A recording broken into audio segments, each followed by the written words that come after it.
morning and welcome to our Hidden Treasure Moments podcast. Now, this podcast is always about giving extraordinary people, giving them a voice so that you don't just hear what politicians are doing, but you hear what everyday hardworking people in our community are doing. And this morning I have the beautiful, the lovely, the talented, the very smart Melinda Sewer Muganzo. Okay, all right. I got it? All right, there we go. Very good, very good. And a little bit about Melinda. She has been in education for 25 years. Well, in human resource management and the people world. For 25 years. Yes. And she's a motivational speaker. You're also on the path to getting your doctorate? Yes, that's my mission. Yes. Yes. And she is doing huge things. I think your last career was at Loma Linda. Correct. And you were doing... I was in human resources for 15 years. Wow. So I rose in different leadership roles. I started off as a trainer, and then I was coordinator of training and orientation. Then I became manager of employment, and then I managed a business internship and management, the residency program for students. Wow. Yes. And now we were saying, we talked a little bit before we came. So I actually met Melinda at Toastmasters. Yay! And Toastmasters is a pretty amazing program. It's very inexpensive, and Correct. It works from whether you're a beginning speaker, speaking at work, talking in front of your peers, all the way up to professional, getting paid. That's it. $6-7 Get that money. to do it. And so I love it. I think it's so helpful.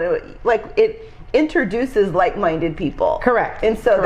that's another thing that you're involved very heavily in. Right. And so if you would just kind of tell the listeners, the viewers, a little bit more about yourself. Okay, I'm Melinda Sewer Muganzo. I'm married now. Shepherd is the world knows me as Melinda Sewer Muganzo. Okay. And in my career path, I've always been involved in the business world. When I was a young person, when I was 9 years old, I said I wanted to be a CEO of my own corporation. I want to be that businesswoman. I always strive to be that. So I tried to get involved in activities that would lead me to that path. So I went to Redlands High School here in Redlands, California. I was involved in Future Business Leaders of America because I was on a mission. I am going to become a businesswoman and that CEO one day. Yes. So on that journey, so through my high school years, I got involved in leadership roles. When I went off to college in Alabama, I went to Oakwood College in Huntsville, Alabama, and I was heavily involved during my student years in college there in leadership positions, right? And that's where I really got fascinated with people, students. They used to call me the matchmaker at school. Because you'd get people together. Yeah, males and females. I was a campus mom, but the girls were hating on me because they thought I want their man, but I was secretly trying to hook them up. Yeah. Right? And so then I went on to start my administrative assistant career. And I was in Orlando for 12 years. I worked for a religious corporation there. So I worked for the top leadership team there. And that's where I started doing public speaking. That's where I started doing motivational seminars. That's where I started doing seminars and getting out to the different churches and organizations to share information. So I think that's really interesting about, you started motivational speaking in college. Right. And now what were your topics? What were you talking about and motivating your classmates on? Well, at the time, I was basically focused on relationships. Remember, I was a campus mom. I was a little matchmaker. Yes. So I was doing that. Also during my college years, I worked in the student employment office. So I integrated with students all the time and interacted with them. And then I started traveling for the college with the recruitment team. So that's really what got me involved in doing that thing and given the opportunity to speak to others and to large congregations, really schools, different events. That's where it all began. Okay. And you were kind of talking about going to college. Going to college. What do you want to do when you grow up? What's your passion? What are the things that you love? Do you really know yourself? Those are the types of things that I used to talk about during those years. Still talk about them today. Before that was all real popular. Now, today kind of those purpose, living a life you love, those are all very those are topics that are spoken about a lot. Right. So you were doing it before Right. it was really in to like look inward. Right. Like at that time, I know when I went to college, Right. it's like, okay, you go where your parents tell you to Right, go. exactly. You get, the degree they tell you to get. And maybe that's what you end up with, maybe not. Right. But that's the thing that was different about me. First of all, I chose the college. I wanted to go to that college. My parents didn't want me to go to that college initially. But I was determined because I wanted to have a holistic experience going away to school. Because we were living out here and I wanted to associate with my people. I wanted to get to know the world and be a balance as a person. That's so important. Yes. Yes. So I wanted to start off that foundation right for me. When I thought about when I transitioned into corporate America, because I always saw myself as a businesswoman, so I was always thinking about that. Yeah. And now, how did you transition from that and then move into like Loma Linda and HR and what you were doing there? Well, I worked in Florida for 12 years, in the religious corporate environment, and then I got an opportunity to come out here. And how was that, working in a religious corporate environment? I'm gonna cut you off. That's okay. That's okay. Certain things I'm like, oh, that's interesting. Well, I was in a leadership role because I was working for the number 2 man of the corporation. So you're front center, camera, action, always activities, people looking at you. We also handled all the HR functions too in the role where I was administrative assistant. Okay, for a church? Right, for the yes. We were the headquarters for 105 churches at that time. Oh, okay. Yeah. You must have had a lot of HR. Yeah.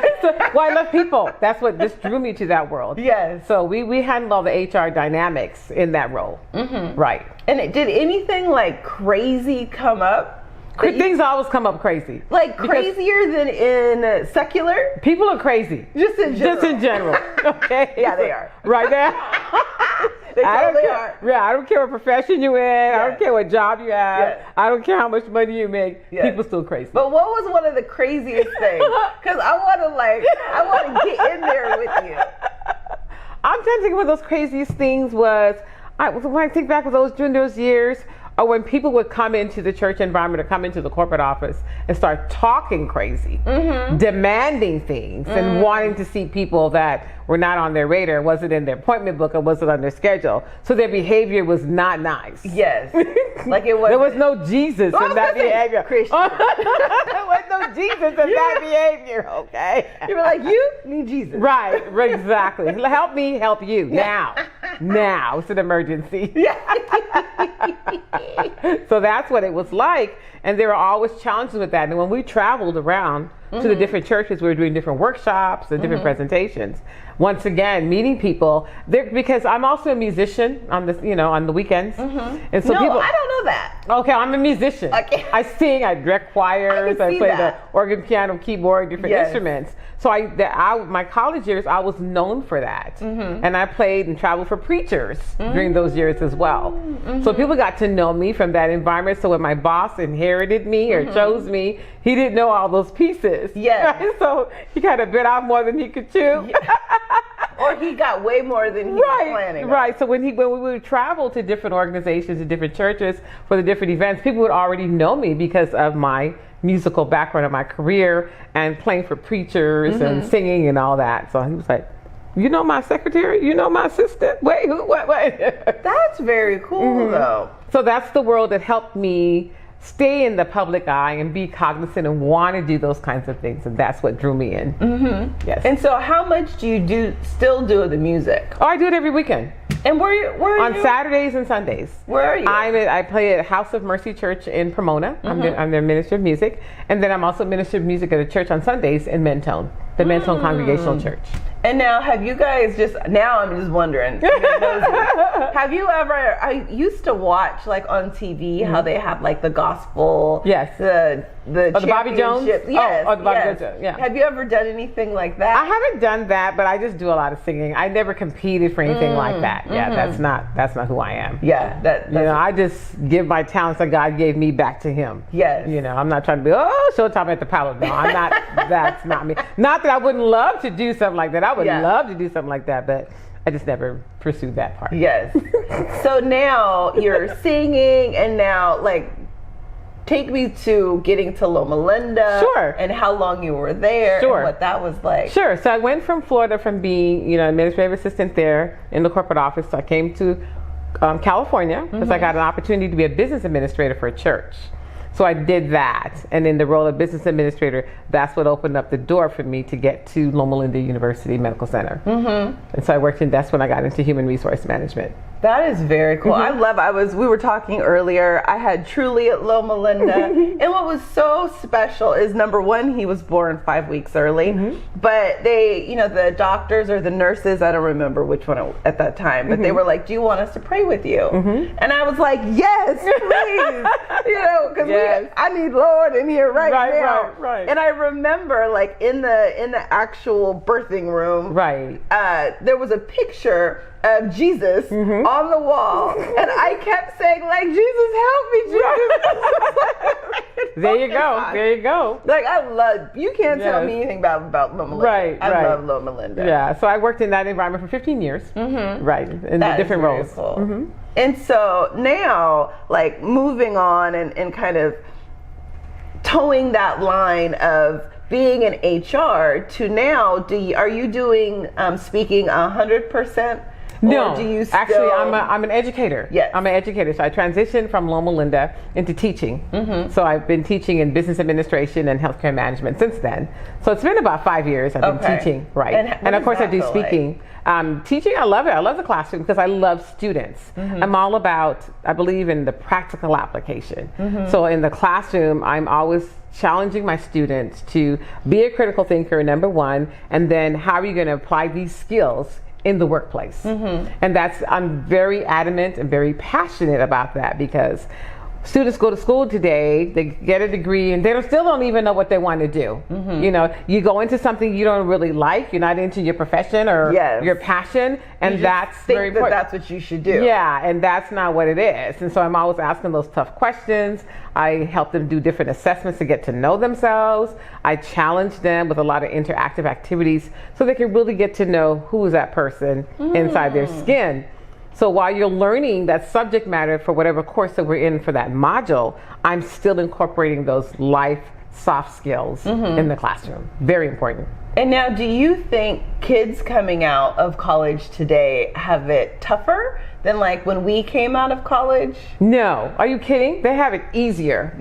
And they do not take advantage of the opportunities that are presented to them. Why? I think it's mixed. Number one, they didn't get the foundation from their parents at home. And number two, they're not getting those soft skills being taught to them in the classroom by the average instructor, because they don't really care. You know what I'm saying? They just want them to get my message, get my concepts, get my education thought for you today, and keep it pushing. But that's not who I am. I'm a crazy, out of the box instructor. My students look forward to coming to my class. They already know we're going to laugh and have a good time, but you're still going to learn. But I'm the type of person, you'll hear me say, today, my goal is to give you a checkup from the neck up. I love to traumatize people. Yes. That's good. That's a good one. Because you have to help people see themselves. You have to help people be willing to embrace something new, because you're going to get caught off guard with something in society. That's what happens. That's the end of the day. You got to be ready. Right? Like Tiffany had it said, she ready. Right? But my goal is to get you ready when you come in my classroom. That's so good. And now, like, when you say that they have it easier, is it, do you think it's because of the internet, like just information is so available? For sure. Technology.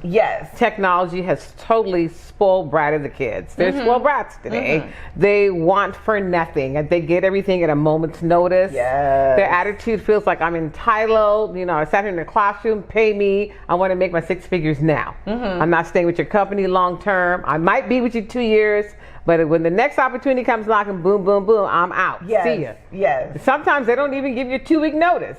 It's so different. So those basic principles are just not inherent in the core of them. That's why it's so important to focus on those things, whatever course that you're teaching, to put something in there so there's a practical application for them when they get into the workplace. And now, is there one thing that you would always suggest, and then I'll switch over into speaking, because I'm super, I do that as well, and so I always love to talk to a peer about their journey. But, is there a piece of advice that you'd give to someone who is trying to figure out, like, no matter what age they are, what their next goal is, what their next career will be, and if they're in their purpose, passion and yes, right. I definitely would say to a person, do some test assessments to get to know yourself.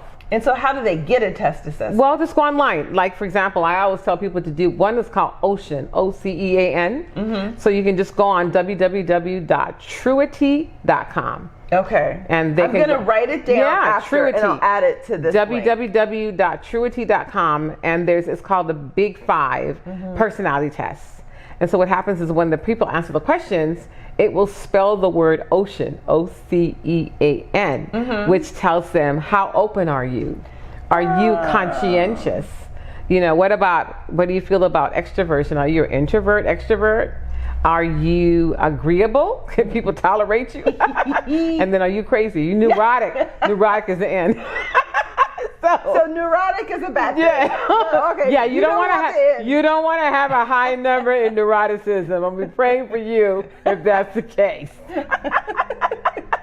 So OCEAN, what's the beauty of that test is what it does is you get a percentage for each category, and then it compares you against society to see how you rate. Yeah, so you get to know a little bit more about yourself as that holistic type person. Okay. So I love that assessment. I always have people do that. Even when I have clients in my business, I always ask them to do that test because it helps me to get to know them a little better.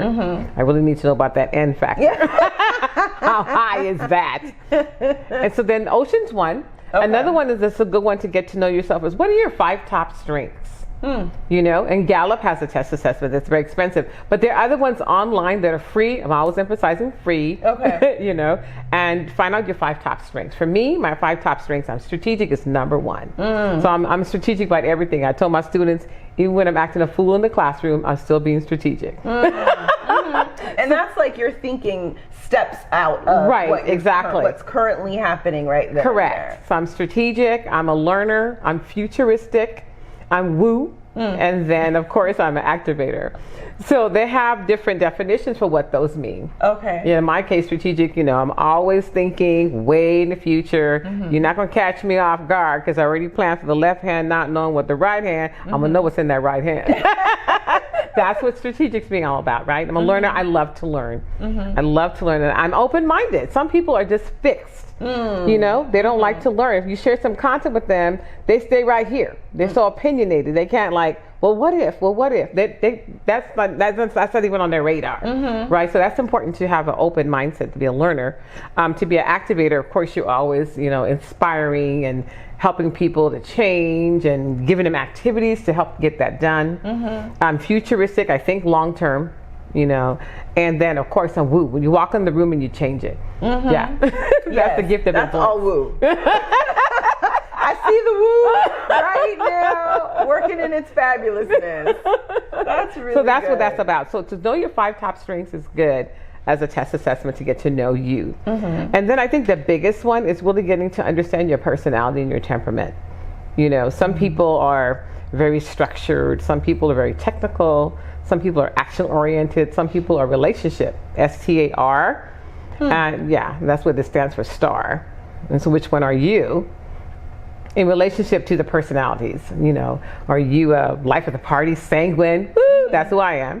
Are you choleric? Get that job done. I'm not here to play with you. I'm gonna need you to get your work done. Yeah. Woo, that's me. That's choleric. that's choleric. No, but you got sanguine in you too. Yeah, I got. But you got to smile. Yeah. I got a little bit. Now, if you weren't smiling, I'm saying, oh yeah, she's really choleric. Yeah. Then I'm phlegmatic. Can we just all get along? You got that. You just oozing that. You know, phlegmatic. Can we just all get along because they believe in relationships? Yeah, I'm the peacemaker. Yes, exactly. And then the next one is melancholic.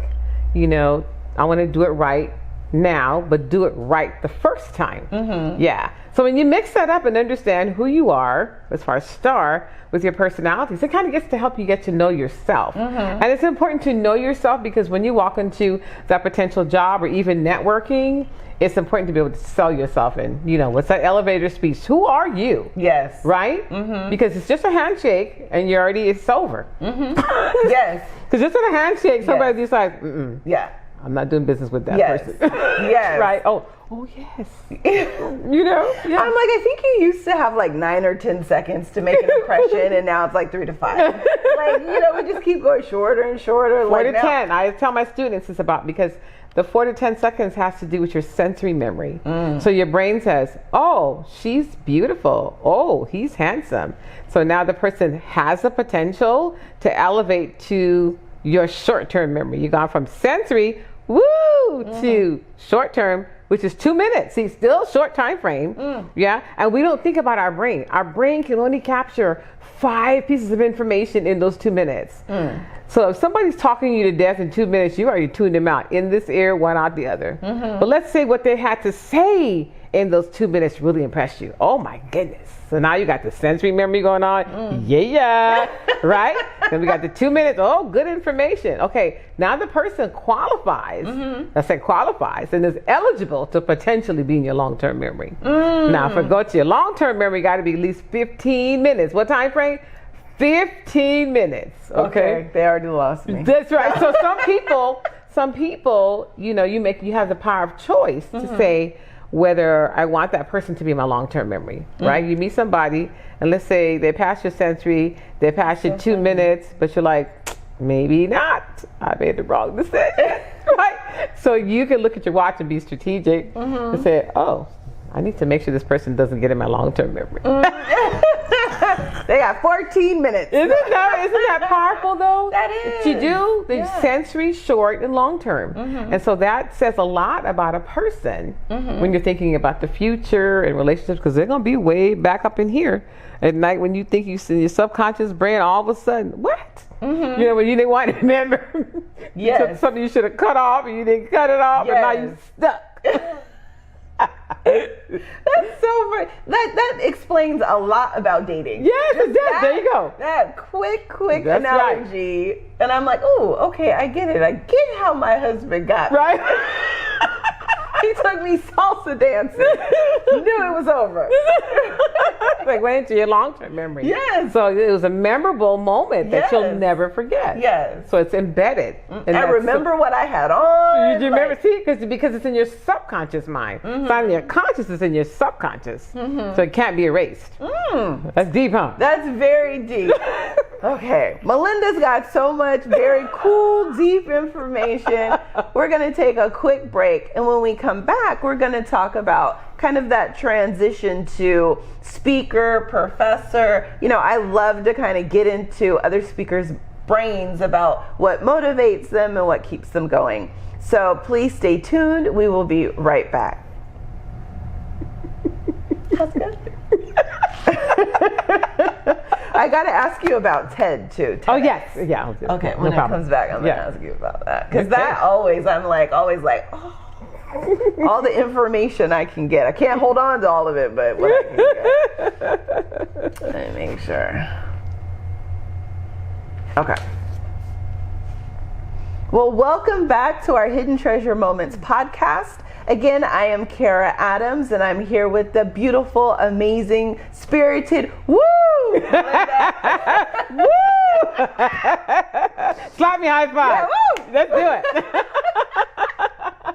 And we are talking about just really how people relate to each other, the 15 minutes to get someone stuck in your head. And what I'm also interested in talking about is, you know, what it looks like to be a speaker and what motivates other speakers to do what they do. And when we went off on the break, I was like, okay, don't let me forget to talk about your TEDx talk for Riverside. Right. Correct. So that's what we'll start with, because I totally am just so, it just really entertains me. It's just not entertains, but interests me. Right. So if you could say a little bit about TEDx Riverside, how that all went and how it came about. Oh, sure. How it came about was I have a friend that worked for Southern California Edison. He was a region manager. And a lot of leaders in the city of Riverside had a leadership project that they needed to do. So they decided to do a TEDx Riverside. Oh! That's how this whole thing came about. So I was chosen by Southern California Edison to be a speaker for the TEDx Riverside. So I went to a lot of hoops to go through all the, am I worthy to speak on the stage? I I know the feeling. Yes, I know the feeling. No, but I mean, meaning that the speaker bureau of their committee had certain criteria that they were looking for that speaker and whatnot. And of course, I don't fit the norm. I'm just totally out of the box, right? But I understand the parameters. I know what to do. I know how to carry myself. I know how to present myself. When you say you don't fit the norm, like what does that mean? Because I'm very creative. I'm very assertive. I'm very high energy. They're not used to that. That was the biggest one. Their high energy was off the chart. And they're like, oh my God. What do I do with that? Yeah, right, exactly. So it was making me nervous. It was hilarious. And I never forget when I went to, they used to have dress rehearsals where the speakers were supposed to get together and practice their speeches and basically get their time frames down. How many speakers were there? There were 20. Oh my God. The day I did the TEDx Riverside, there were 20 speakers. And it was a paid event that people paid for in the community. They brought their students, whatever. Oh, wow. They had a VIP luncheon for those that paid the larger amount of money. It was held at the Fox Theater in Riverside. When was this? This was in October of 2014. Okay. Okay. Yeah, I was really excited to do it. And it was comedy because I was speaker number 2. You know, yeah. So I didn't know at the time that your ranking as speaker meant how much they believed in what the product you were going to give out to the audience. And the first person that was before me was actually a vocalist, but she flopped. Everything that could happen to a speaker happened bad for her that day. She was a nervous wreck. Her system wasn't working, and she was a disaster. And then I came up right behind her and woo! She set you up. She was like, okay, Melinda. Yeah, and everybody, you're going to kill it now. They're traumatized. And people were traumatized. I mean, you pay that money and then this happens. This is the first person you bring out on the stage and this happens, you know. So they were looking at me like, what's going to happen with you? You know? But I was like, I got this. You were like, don't worry. Yeah, so my topic was getting my energy back. But I was talking about life. I was talking about life, how do you live in one of the quadrants? Some people check into the trauma unit that live in crisis. Some people in a world of deception, they always let people steal their time. Some people waste time. But when you're focused, that's the quadrant you want to be in. So I gave them 2 main messages: not to let anyone steal your joy, because I believe in that. That's one of my mantras.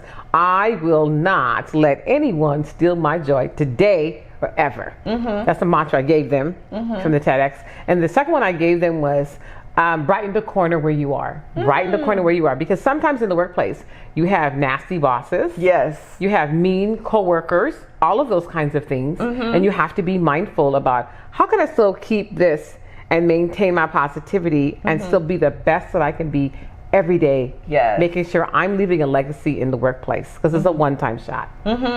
That's really good, because sometimes you don't think about it. Like when you're in an environment that is unhealthy or toxic, and like you go home and you take some of that with you, and then it takes you a minute to get it out of your system. If you even do, because you're with them 8 hours. And you might be with your family 3 or 4, because you're getting dinner ready, you're getting them to sleep, you're going to bed. And so that's really important, to keep your joy.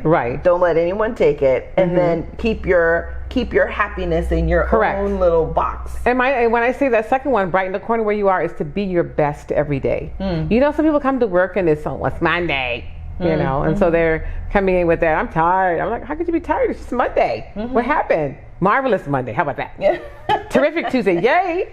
Wonderful Wednesday. Tremendous Thursday. Fantastic Friday. Woo! See, I need you in a bottle. And then I tell them, if you work in healthcare, then you work on the weekend. So Saturday is scintillating Saturday, and Sunday is successful Sunday. See? So every day is a good day. It's that mindset that you establish. See, and I see myself as being, of the higher energy. And, I relate well to people, but you're like on a whole nother level. Like I should have took my vitamins before I came in. I'm like, let me keep up with Melinda. Oh my gosh. So I can totally see when they're booking, like, how is this possible that this beautiful woman can stay up so much? But it's like, it's just naturally. That's who I am. Who you are. I tell people, God gave it to me. I don't know what to tell you. God gave it to me. Yes. And that's just who I am every day. My daughters be like, Mom, can't take it today. We're not awake, Mom. We're not. That's what they used to tell me, but they were younger. Mom, no, get out. Yeah. Tell me, hey, how you No, Mom, we're not. Can't do it today. No. That is too funny. Now, how many daughters do you have? I have 2 daughters. And how old are they? They're now 31 and 26. They're 5 years apart. They both are in Sacramento. My older daughter's a director at Sac State. She got her master's in higher education leadership. And my younger daughter's at Sac State as well. Yeah. So she's on a mission. They took on some of that.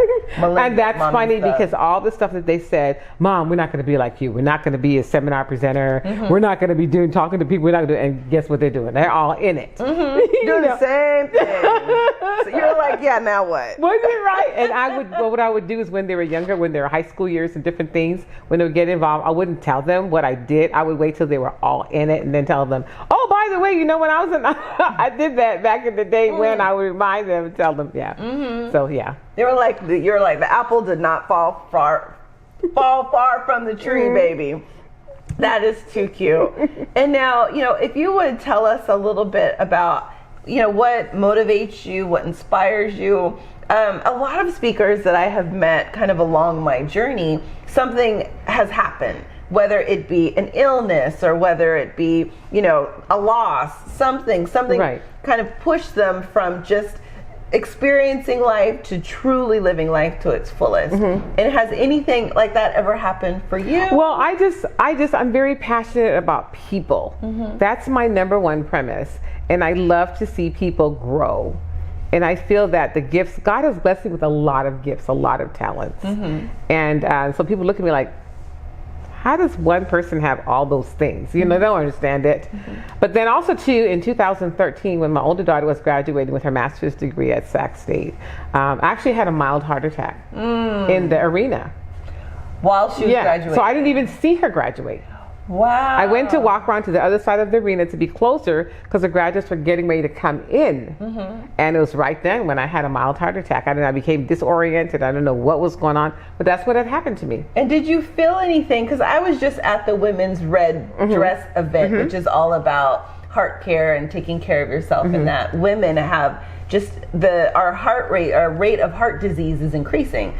And so they talked about some of the things you might be feeling leading up to it.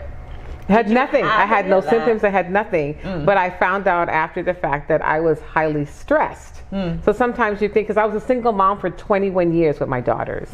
So you're thinking you're handling, you're surviving, you're thriving, but you're doing too much.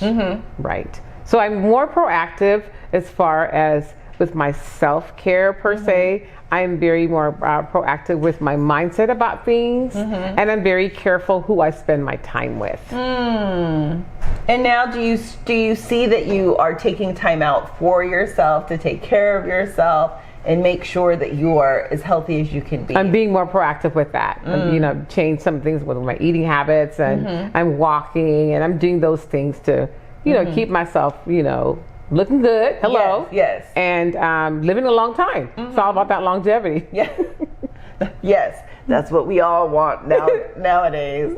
But I think that's really interesting because have you ever experienced when you're out speaking in front of a group? Like I recognize I'm giving a lot. And so when I'm done speaking, when I'm done doing whatever, it's like I lose that energy, and it takes me a while to gas myself back up and get to where I need to be. Oh, really? Do you ever? I'm like, I don't know what that is. You just I'm sitting there looking at you. What are you talking about? Oh my goodness. That's who I am. Because that's just who I am. Oh, it's real. I gotta figure that piece out.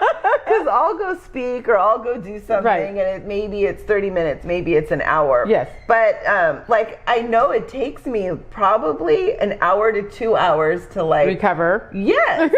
And I don't know if maybe I need to work out. No, it's actually part of your temperament. So there's a piece of you that's still there's a piece of you that's melancholic. That's the melancholic side of you. Oh. So some people some people love people and can thrive with people. I'm one of those kind of people.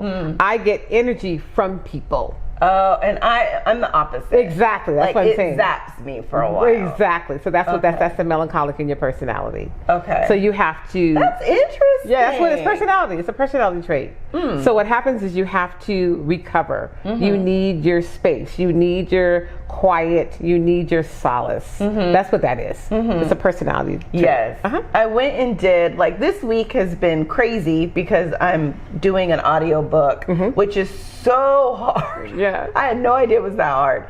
But then I had a couple, I taped a podcast episode. And so yesterday I just like hit a wall, and I told my husband, Troy, I'm like, babe, I just need an hour or two. I need to go. I need to be by myself. I need to take a nap.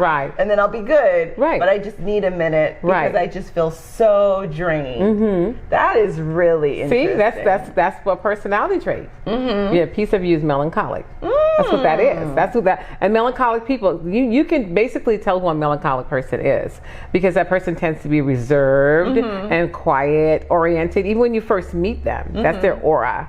Some people have high melancholic, so yours is very, very low, but it's still there. Yes, and it's funny because I'm attracted to very spirited people. And that's why they say opposites attract. That's the reason why. Because it's my husband. Like we have the go-kart track, and so he would do on Thursdays we had drift night. And he'd be the announcer. And I'd be like, oh, see, look at him doing his thing.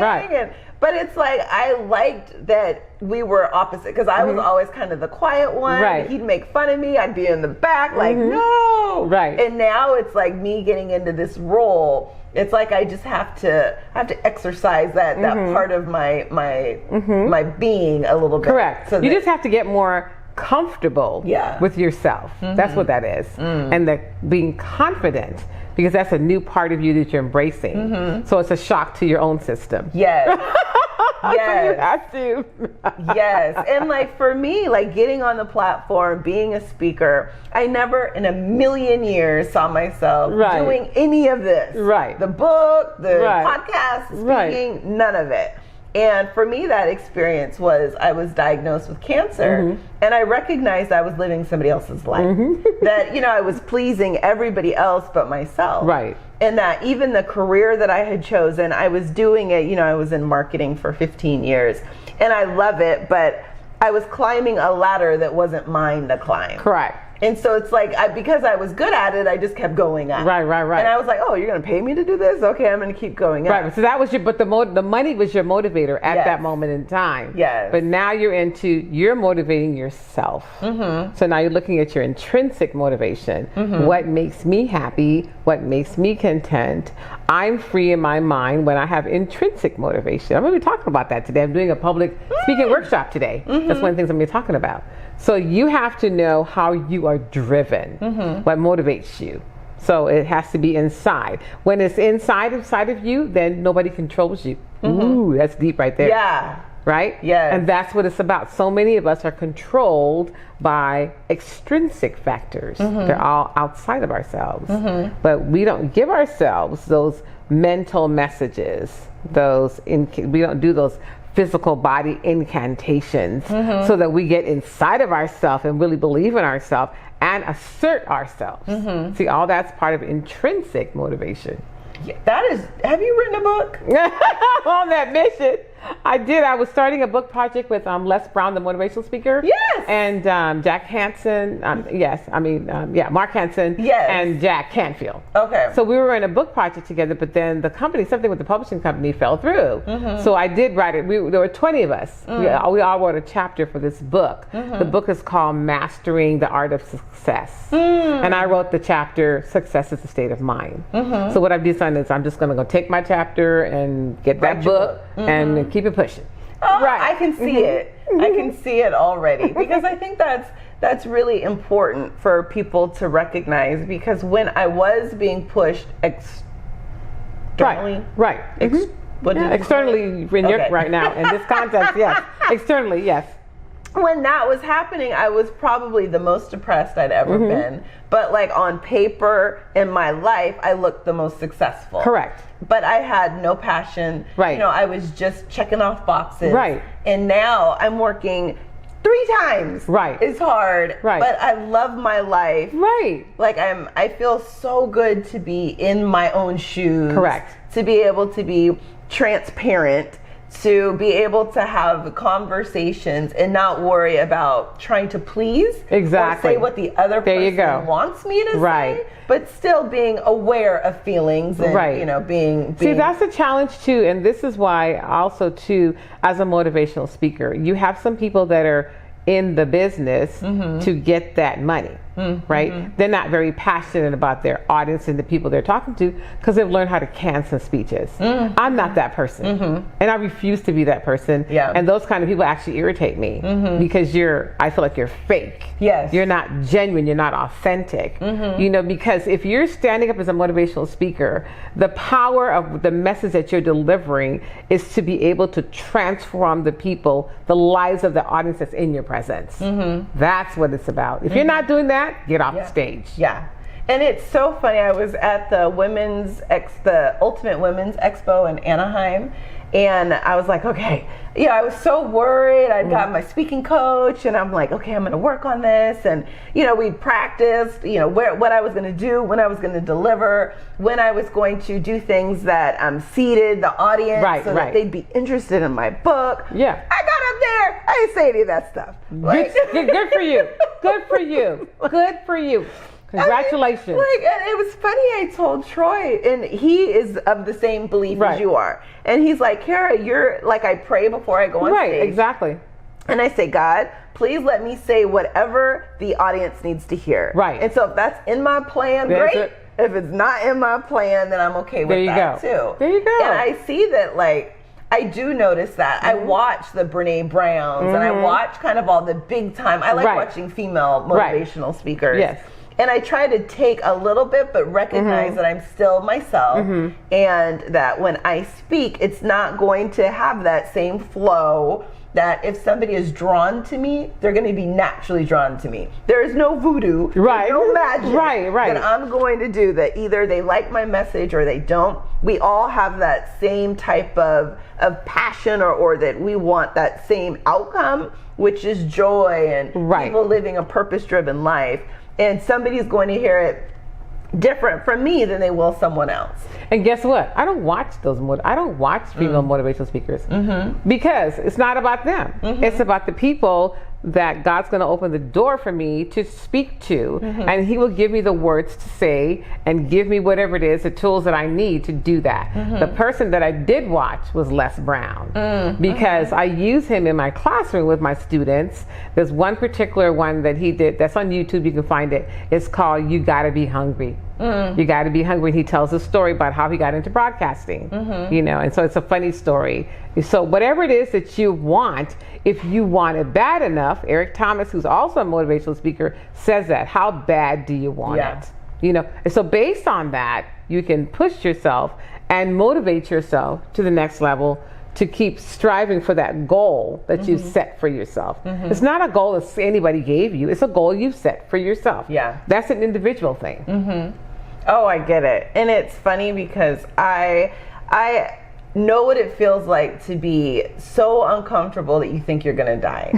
And so, I use that as a judge in my life now. I think, okay, Kara, if you're comfortable, you're not working hard enough. And even when I did, set up the podcast and all that, when I get that little inkling, ooh, I don't know if I want to do it today, or I don't know if I want to drive to LA, and because I tape at LA and I tape in Riverside. And I think as soon as I think that, okay, something powerful is going to happen.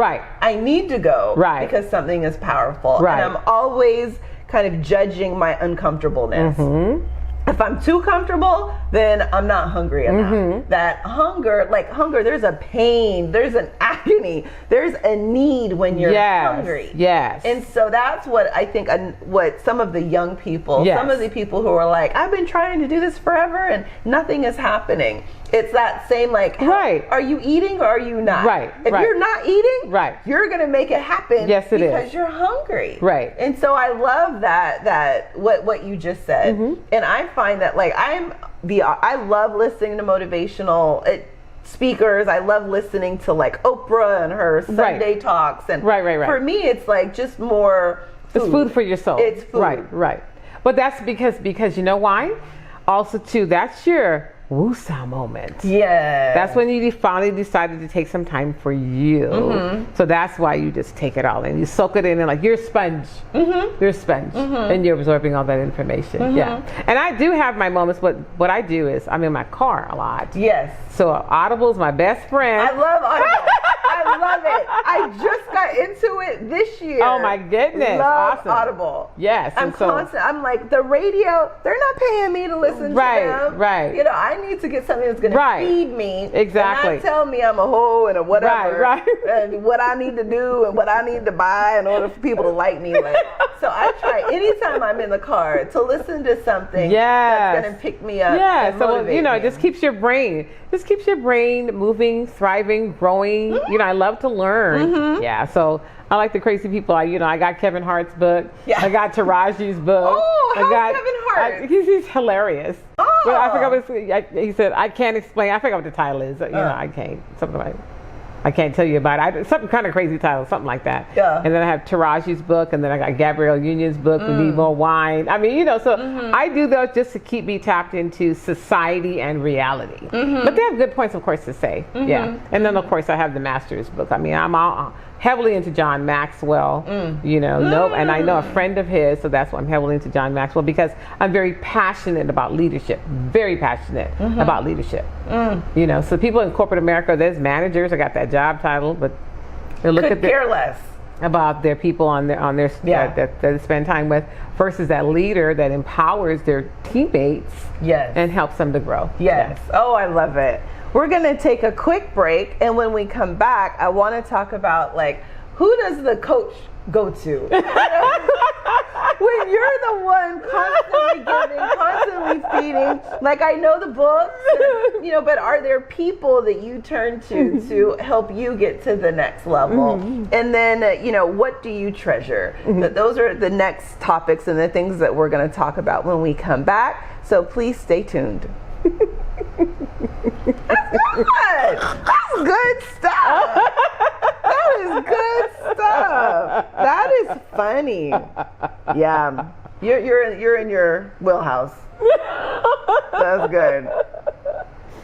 Yeah, but I say I want to do this full time. I just want to, you know. That's me. That's what I want. I want to do this full time and, you know, be comfortable financially so I can just totally free and do my passion. So that's my prayer to God. Lord, open up the doors, you know, help me to get free because I want to travel and help to transform the lives. Too many people in bondage. Yes. You know, they really are. Yes. It's the bondage of the mind. That's what it is. So they can't even progress in their life. And everyone's living that paycheck to paycheck syndrome. You know what I'm saying? So you're miserable. You just got to pay bills, and that's not fun. Yeah. You know? Like Troy and I, we moved into an RV. We live tiny, and so he's able to cover everything. And like I have unemployment and some of that, but like I can't wait until this. Yeah, I think that's what makes me hungry. Yes. It's because I can't wait for this to actually pay so that we can make a living off of it. Right, there you go. And I know that if I just have to keep going. Right. And as long as I keep going, I keep being hungry. Until you're hungry. Yeah. Oh, that's girl. What's good. Yeah. Okay. Yeah. We'll go back. You're on the right path. Thank you. Because sometimes you like, you know. I get it. Sometimes you're like, ooh, this is hard. Right. But then when I say that, I'm like, okay, I'm doing what I'm supposed to be doing. It's supposed to be hard. That's good. Because guess what? You get to be free in your spirit. You get to be you. You don't have nobody telling you what to do. It's whatever shot you did have to call. And if you did, well, something else. Oh, well, let's keep it pushing. Yeah. Oh, I love my life. Yeah. I love it. Yeah. I'm blessed. That's it. Yes. Okay, we'll go back. Say some of this good stuff for the camera. Welcome back to our Hidden Treasure Moments podcast. Again, I am Kara Adams, and this is the beautiful Melinda. And when we left off, we were talking about who does the speaker go to? Who does the motivational speaker go to get motivation? Like, do you have a coach? Is there somebody who helps keep you grounded? Actually, I don't have a person. Jesus. Yeah. Jesus is my grounding source. I tell you that, and I mean that with all sincerity, because he is the source of everything that's in me. And I honestly believe that all the gifts he's blessed me with are to bless other people. And so I keep thinking about that. That's what I stay focused on. You know, when I'm thinking about things, or maybe I'm challenged by a situation because I'm about to embark on something else to another level, you know, I'm on my knees. Jesus, right? And there are times when I just holler and scream, Jesus, you knew this would happen. So I'm gonna need you to fix that. I say it out loud just like that. Let's be clear. Me and Jesus have that kind of relationship where I holler and scream, Jesus, I'm gonna need you to fix this now. Right now, in the name of Jesus. Or if somebody's not acting right, I rebuke Satan in the name of Jesus, okay? So whatever it is, you know, it's that you cannot interrupt my connection with Jesus because I'm on a mission. And that's what I'm always saying. That's what my mantra is. I'm on a mission. You just don't know what my mission is at that moment in time. Let's be clear. Yes. Yeah, that is so funny. I always say, God made me a messenger. And that is what is in my heart. That's what I'm passionate about. You might not like the message, but God made me a messenger. Help me. I tell my students, help me help you. Help me help you. And that's the same thing with people. There are people that'll, because I'm on LinkedIn, right? And so there are people that'll send me a message on LinkedIn. So one time I had a potential client. This is how he messaged me. Put me on your calendar. That was it. He just said, put me on your calendar. I didn't know from Adam's house cat, never seen him before. You said Adam's house cat? Right now. I've never heard of it. I say it all the time. I just laughing. And he said, put me on your calendar. And I was like, who is this? What do you want? So I said, I'm going to meet you at a Starbucks because I don't know you. You could be a stalker. I mean, you know, to cover my bases. And he really wanted me to put him on this calendar because he wanted to transition in his career into the world of HR. That's what he wanted to do. And he was a distribution manager. So he was in manufacturing and everything. A total off track from HR. Right. What made you think about HR? What made you think that you were the fit for HR and all that? So we met for a couple of times and we talked about, he really had a passion for people. He really did. You know, and so he did eventually transition into HR, but that was just hilarious the way he sent me that message. Put me on your calendar.